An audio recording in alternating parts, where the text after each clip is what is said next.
is Tjoni from Inspiral Out Loud, where we explore ways to generate a thriving future for humanity through a deeper understanding of ourselves and the structures in which we reside. So we're not here to provide answers, we're here to help you ask the right questions. So this is the first segment of our mini-series, The Looking Glass, where we dive down the rabbit hole of the current global situation in 2020. I'm super happy to be chatting with my friend Mars, the seeker of truth, who has been researching the game of life and how hidden history has informed our reality. So welcome, Mars, and thanks so much for being here. Hi, Tjoni. Thanks for having me. My pleasure. So how are you faring in this rather strange time? Well, I've got to say, personally, I'm as good as ever. I don't really have any major concerns, apart from, of course, friends and family who might be in that category of at potential risk. But other than that, I'm good. How are you? I'm great. Pretty much in the same boat. And I've got to say my lifestyle hasn't actually changed that much, because I kind of spend a lot of time sitting here at home in front of my computer. So yeah, I'm kind of in the same boat, but it will be nice to get out and hang out with friends again really soon. So right now, most of the world's attention is caught up in a huge amount of fear around the coronavirus. And on both mainstream and alternative news, there's just so much going on that it's really hard to make sense of it all, and also to decide if it's really worth the effort of digging into the details. And we've had many varying stories emerge of the origins, infection rate, mortality of the virus. I've heard it comes from bats, seafood, biological warfare. I've heard it's a natural virus that's been supercharged. There's so many stories, we don't know what's true and what's false, but many parts of the alternate puzzle do appear to be fitting together, and that's what we'll be exploring. So Mars, what are some of the reports that you've heard on both mass media and alternative media? Well, I can say on the front of the mass media, let's perhaps start there.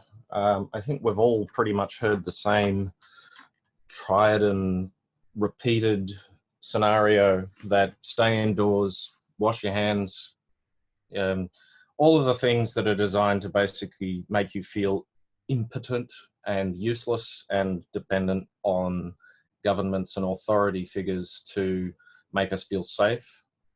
And that's sort of the general gist of that side of the equation. But I think what's far more interesting is the alternative media's reporting.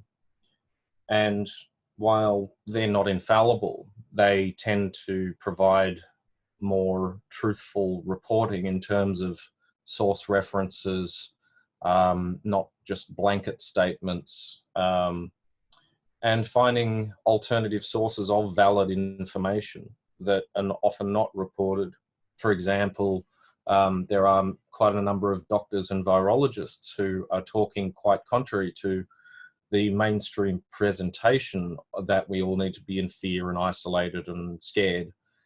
And the minefield of all of this really is there are so many conflicting pieces of information. And I've got to say, this is probably the first time in over a decade of looking at all of these sort of scenarios that it's never been as confusing as this, which makes me instantly suspicious. Because if it was being factually reported, there wouldn't be this confusion. Yeah, absolutely. I heard you saw or heard some interesting things coming out of Italy and Russia. Oh, yes. Talk about hysterics. I just saw a video today of a Italian town mayor who was basically on the streets with a cameraman, and he was basically abusing people for being out in public. There was one man on a beach and he was just walking his dog, and he was yelling at him to go home. He even went on camera in his office and said, if you don't stay indoors, we'll get the police out with flamethrowers. I mean, this is the sort of hysterics that's even reaching the political sphere. Yeah. And then at the same time, there's a report that just came out of Russia that they've basically considered that the quarantine should pretty much be over because they got in early as soon as they heard the report initially of a new virus coming out of China. This was late last year. They basically shut their borders and they're doing just fine. Yeah. So a very different reaction. And what are your thoughts of like stress and fear and how those sorts of things are going to influence it? Because in my world, they certainly are very detrimental towards the immune system. So, yeah. Absolutely. You know, if you talk to any sort of doctors that go beyond just their conventional training, there are many of them out there now, which is a wonderful thing to see, where they operate more from a perspective of real health, meaning prevention and treatment through as much as possible avoiding pharmaceutical drugs, which always have side effects, and food and, you know, natural health. But still with a scientific background in medicine. And they're talking about all sorts of things, psychology, emotions, and how these affect our health. And they're very consistent with this, and that is that stress, fear, anxiety deplete your immune system. It's a real problem. That's why, you know, there's this... it's sort of generally considered to be true that even amongst the larger community that stress is the #1 killer. I've heard it many times, even in the mainstream, and they're absolutely right. Yeah. And this fear that's being generated about this virus is probably almost more dangerous than the virus itself. Yeah, absolutely. I mean, you can be sensible, but just be doing it with a generous, open heart rather than being terrified of every person on the street. Absolutely. I mean, yes, you know, you want to protect the people that are vulnerable, and yes, there are real deaths, and there's no secret about that. But what we are talking about largely is the elderly and people with pre-existing conditions. So you want to protect them, and yes, we want to limit the exposure of this virus to those people. So perhaps just looking at the alternate media. Now, we've heard all sorts of different terms swimming around, like the deep state, the cabal, black hat, white hat. And I know that this is a massive conversation, especially for perhaps people that haven't heard these terms before or that haven't looked into alternate media before. But I wonder if you could offer a quick introduction to those terms in your words. Sure. To sort of explain this, the situation is this: when people are not familiar with this sort of territory, with black hats, white hats, various names for essentially the same thing, what we're actually doing is opening a doorway to a massive political force that is not necessarily open to public scrutiny.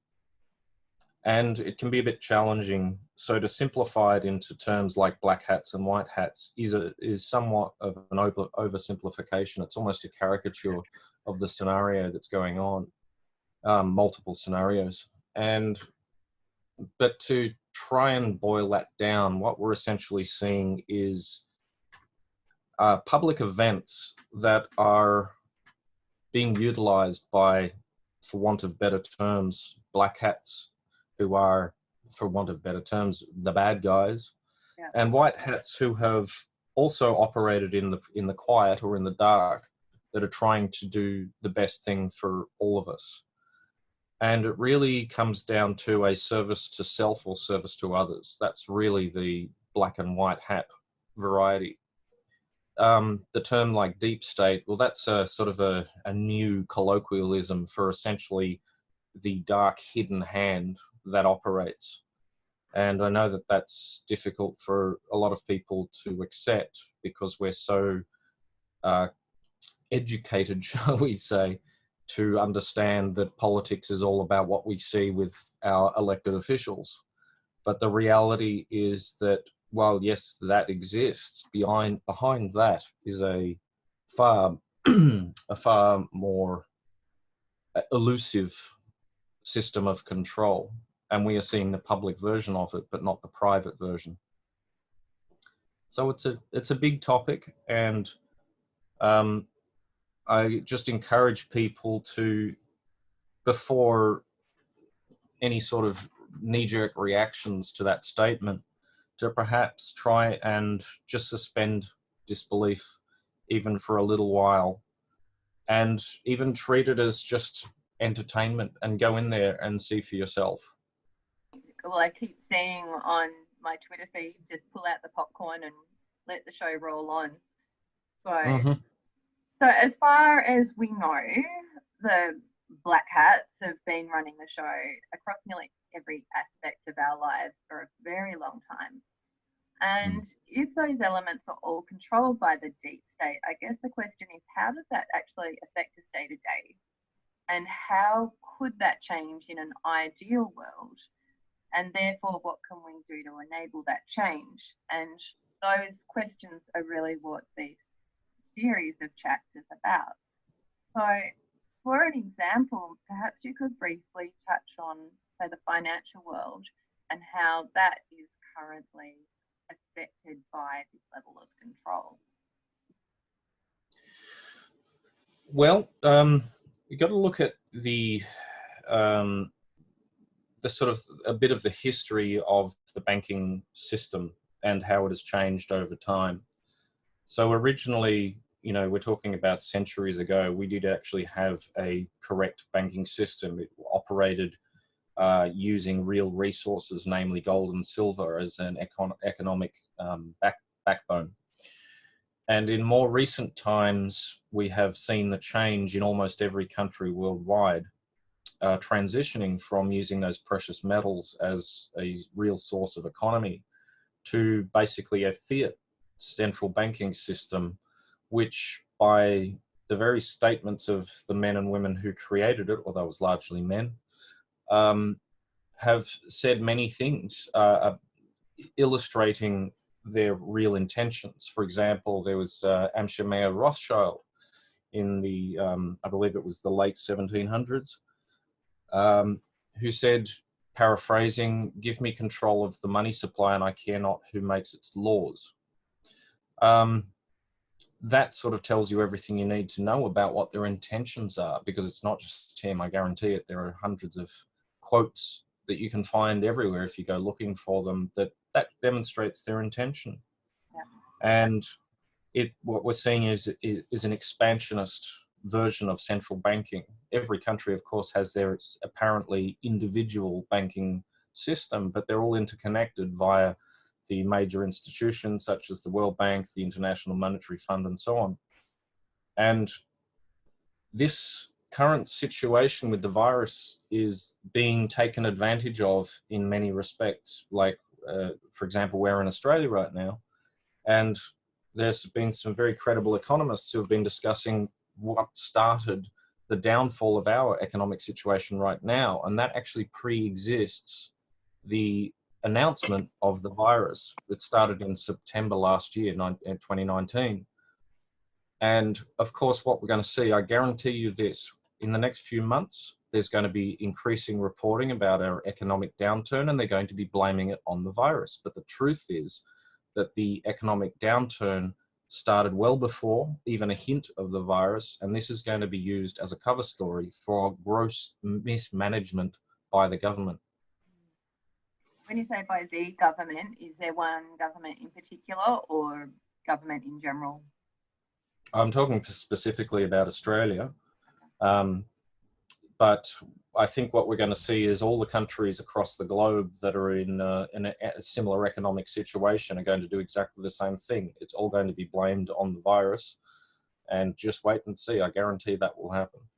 So we'll have a chance to go further into that topic in particular in another episode.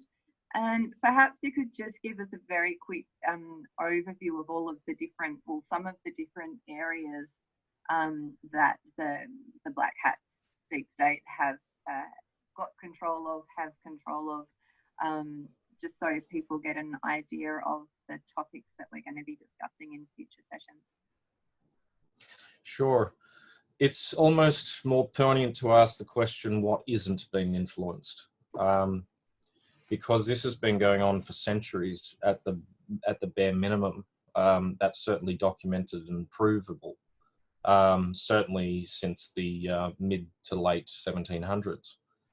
All of the major institutions are the ones that we all depend on. So anything that's considered part of the pillars of civilization have basically been taken control over. So that's everything from the legal profession through to economics, through to government control, through the military, food production, even to the sort of sciences like social sciences, psychology, entertainment, the film industry itself.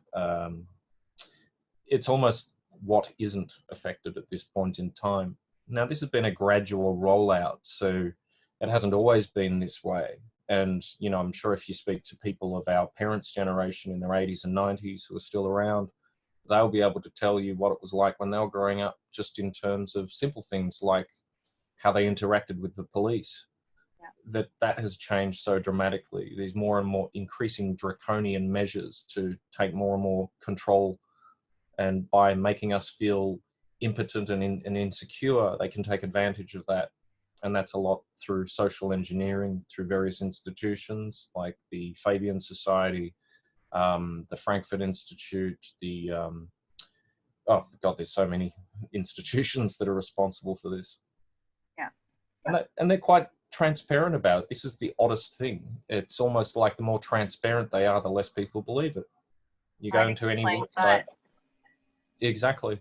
It's almost like it's so overt. I don't understand how people, if they spend any time looking at this, continue to think this is all tinfoil conspiracy hat stuff. It's simply not. All you have to do is go looking. But people don't have the time or the patience or even the position to even think to look, because we're so indoctrinated to accept what is on the TV and in the newspapers as reality. Why would most people even think to question that? Yeah, we just don't know what we don't know, because it's just our accepted reality. Exactly. Yeah. So we'll definitely go further into those topics in future. So I guess the idea of this initial session is really just to set the stage for some of the conversations that we will be having in the coming weeks and months. And there really is so many different elements just to dip our toes into, so that then people can get an idea of what they would like to look into more deeply, and just how to determine more truthful sources of information, so that they don't just get caught up in the hype. And even in the alternative news, there is hype in there as well. So it's good just to know, just to have some tools to be able to make appropriate judgments about those information sources. So to wrap up, is there about some advice you would like to offer, or some closing words for people at home? Yes, I would. Thank you. You touched on the word discernment there, and I think that's absolutely critical with all of this, because a lot of this information is not the sort of thing that we're technically supposed to know. That's not what the movers and shakers want us to know. So it is deliberately obfuscated. So it's trying to solve a mystery with circumstantial evidence, some prima facie evidence as well. And it becomes a minefield to try and to discern what is real and what is not. And so I would say just absorb everything, and over time it will start to assemble itself. But really approach this with a sense of a non-fear-based approach, and have a sense of humor, because some of this stuff can get pretty dark, and you don't want to be entering it with that state. You want to approach it as, okay, well, this may be the world I'm really living in, but what comes out of learning a lot of this information is how powerful we actually can be. Yeah. It's actually an empowering journey. It doesn't feel like it in the midst of it, but just remember that at the end, it's worth it. It's always worth it. And the more you learn, the more you will feel that sense of empowerment, not disempowerment. And I guess some people would sort of wonder, well, what's the point of, you know, following that path of truth seeking, and, you know, how can it possibly affect our day-to-day life anyway? And I guess for me, it's easy to get disillusioned by humanity sometimes when we see the atrocities in you know, the food, cosmetics, medical industry, in politics, and so many different things. And it can be easy to feel like that humanity itself is just dumbing down and that we're just a hopeless species. But just having more of an understanding of how much of that is actually deliberately conditioned, then for me personally, it gives me more hope, because I can see how different organisation structures, institutions could be, with appropriate structures and governance holding it in place that are in service to the earth, to humanity. So for me, it's actually, you know, turning into to quite an empowering journey. And as you know, from many years ago, it took me a long time to be able to even begin to look at this stuff, because it did feel like it was like I would just drown underneath it. But now it's feeling the exact opposite, where we can actually learn how to thrive, and we definitely have the tools now to be able to do that, which also will be going into in further segments. So I just had a little meme I'd love to share that I saw on Facebook a little bit earlier, which was, in the rush to return to normal, use this time to consider which parts of normal are worth rushing back to. And that was a quote by a man called Dave Hollis. So thanks, Mars, so much for coming and being part of Inspiral Out Loud. My pleasure. Love what you're doing, and thanks for having me on. It'll be a great experience to help share some knowledge with the people, and it's interesting times, and I know that things are going to pan out for the better in the long run through all of this, and just keep tuning on and have some good positive entertainment. Find yourself a good comedian to listen to keep things light. Just stay happy, be well. Maybe we can include some great comedy links in the description. Yeah, absolutely. Send me some of your favorites. Will do. All right. Thanks for being here. Speak to you soon. My pleasure. And for all of you at home, if you would like to stay in touch, please do. You can subscribe to Inspiral on the web at in-spiral.org. You can email me, which is info@in-spiral.org. And that's it from me. Thank you so much for joining us. So till next time, my friends, be well and keep dreaming the good dreams. Ciao for now.